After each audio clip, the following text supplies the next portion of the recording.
Okay.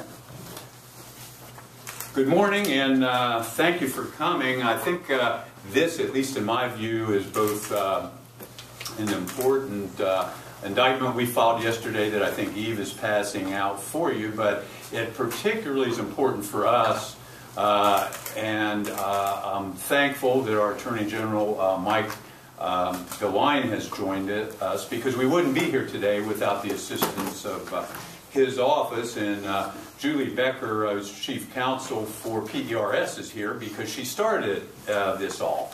And what happened about 6 months or so ago, our office received a phone call from Julie, who we work with regularly on other issues, primarily not criminal, and luckily for both PERS and us, but issues regarding eligibility and collection of benefits.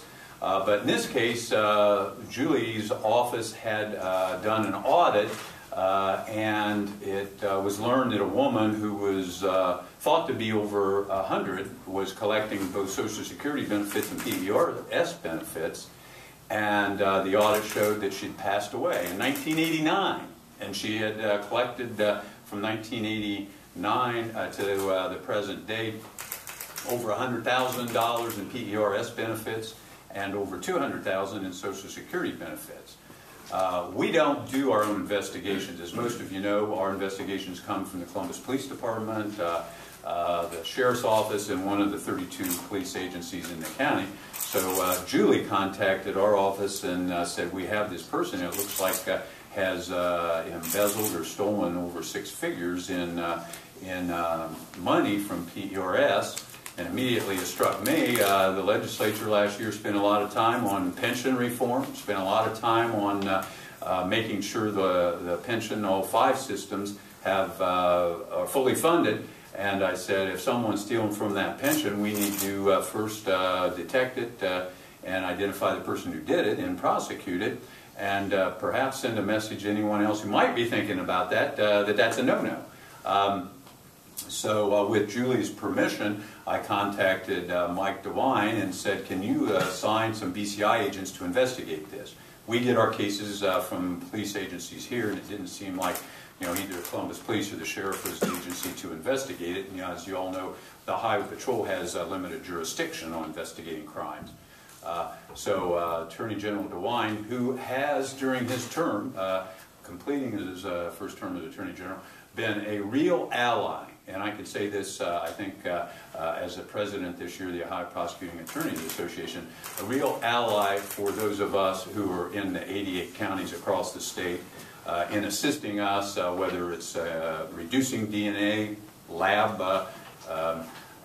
turnaround, or whether it's assisting in an investigation like this because the suspect resided in the area of Seattle, Washington. So I knew we were going to have to do things out of state. So Larry McCoy and Todd Chambers were assigned immediately, BCI agents who I was familiar with from past cases, and they took about the investigation of the case, and we're here to announce here today a 3-count indictment against a man by the name of Raymond Odell. Mr. Odell does live in the Seattle, Washington area. He's charged with theft as a 4th-degree felony because the amount embezzled is between $7,500 and $150,000. Charged with tampering with records in that I think it was about 16 years after the woman's death, there was a change address card submitted to PERS to direct benefits and notices to.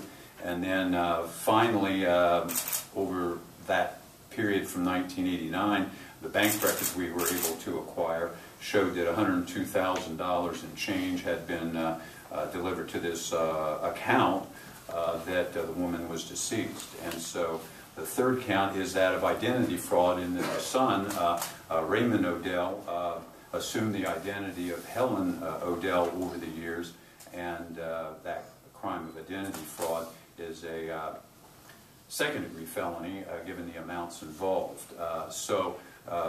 Starting with Julie, who you'll hear from here shortly, who contacted me, then I was able to contact the Attorney General. He conducted a very thorough investigation. The 2 agents actually went to Seattle, met with the suspect.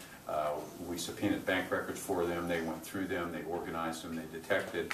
I think they even went up to Toledo where Mrs. Odell had been buried and checked with there to find out the details of that. So yeah, it was an extensive investigation, but it was only with the help of the Attorney General and agents Chambers and McCoy, with the help of Steve Shearhold, who is the Deputy Superintendent there, that we're able to be here today. And I think it's an important case, and that's why we wanted to jointly announce it, to show the cooperation that we get in the field from the Attorney General's office, in my view, and secondly, to send a message that if you're stealing from PERS or any of the other state pension boards, you will be found, you will be prosecuted.